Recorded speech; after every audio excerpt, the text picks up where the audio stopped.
Bismillahirrahmanirrahim. Assalamualaikum warahmatullahi wabarakatuh. Waalaikumsalam warahmatullahi wabarakatuh. Allahumma sholli ala sayyidina Muhammad wa ala ali sayyidina Muhammad wa ala alihi wa sahbihi wa jamil anbiya'i wal mursalin. Pada hari jamaah Masjid Agung Nita yang saya hormati, yang dirahmati Allah SWT, pada kesempatan hari ini, hari Senin tanggal 16 Desember tahun 2024, saya akan launching lagu religi dengan judul Tiga Bekal di Alam Baka. Alam baka itu alam akhirat, alam kubur dan sebagainya. Itu setelah meninggal itu alam baka.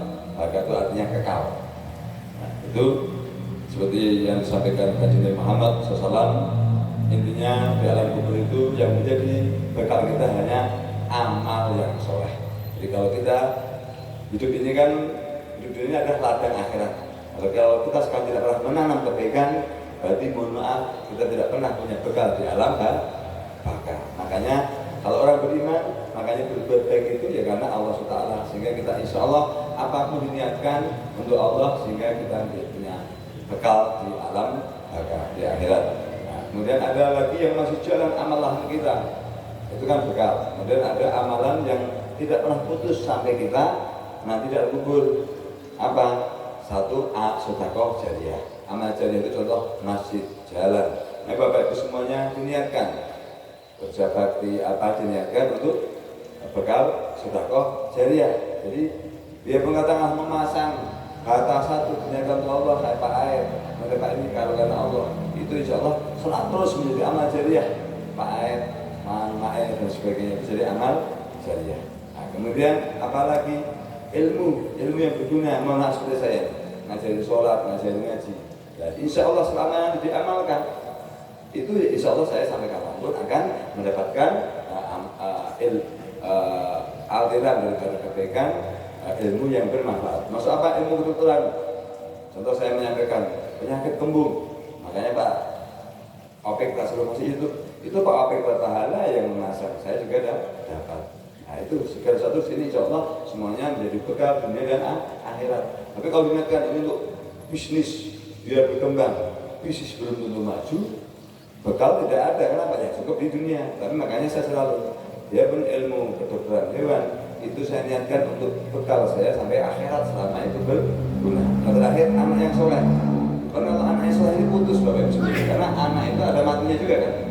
Contoh kita punya mati anak kita usianya sampai 100 tahun, ya selama 100 tahun kita doakan.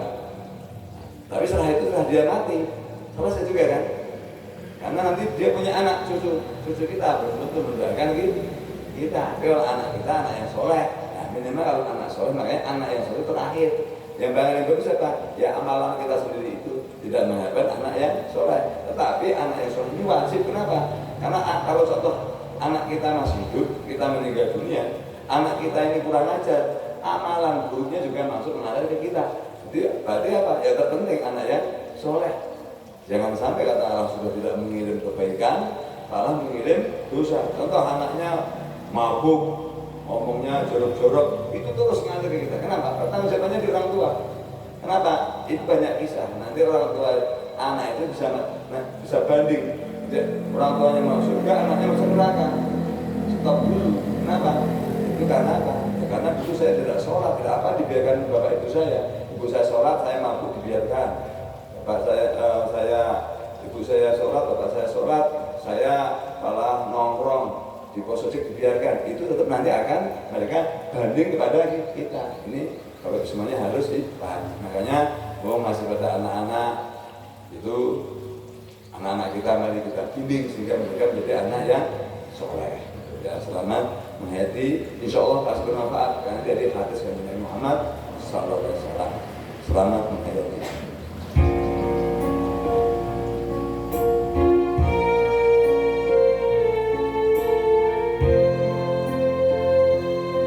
Ada yang benar temponya berapa? Tempo berapa? Tempo. Yang lain lagi kan? Langsung dua aja kan?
Alhamdulillah, amin. Terima kasih atas perhatiannya. Insya Allah ini sangat bermanfaat. Ingat bagi saya pribadi dan bagi Bapak Ibu semuanya, semua manusia. Jadi kalau tidak punya bekal amal baik di dunia, gelap di alam kuburnya, kemudian siksa kubur menantinya. Setelah selamanya tidak bisa kembali lagi ke dunia. Ini sebuah kenyataan, tidak bisa dipungkiri Bapak Ibu semuanya. Jadi makanya saya sering menyampaikan, saya itu menyampaikan ngajak agama itu sayang-sayangnya. Kalau saya tidak sayang, ngajaknya cuma diajak kerja, usaha, untung yang banyak, tidak sampai jam 10 seperti itu. Tapi sayang-sayangnya. Tapi setelah itu Bapak Ibu semuanya, kalau keluar perasaan saya tidak apa-apa, ya tidak apa-apa. Yang penting saya sudah punya amal jariah. Jadi, tapi kasihan. Jadi yang itu saya sangat kasihan. Karena apa? Kasih sayang saya tidak dibalas dengan kebaikan lagi, malah dengan kejelekan. Itu saya kasihan. Tapi kalau saya tidak apa-apa. Kenapa? Kalau saya tidak mahal ya, contoh, saya ngajarin seperti ini, pernah masuk, satu kali itu kepake begitu juga. Itu bagi insya Allah bisa memberikan amal jariah bagi saya. Itu demikian itu sebenarnya untung siapa? Yang untung itu saya, bukan Bapak Ibu semuanya. Tapi kalau saya pasti untung. Tapi kalau saya begini, Bapak Ibu melakukan dengan terus lillahi ta'ala, saya untung, Bapak Ibu semuanya adalah untung. Itu demikian. Terima kasih. Billahi hidayah. Wassalamualaikum warahmatullahi wabarakatuh.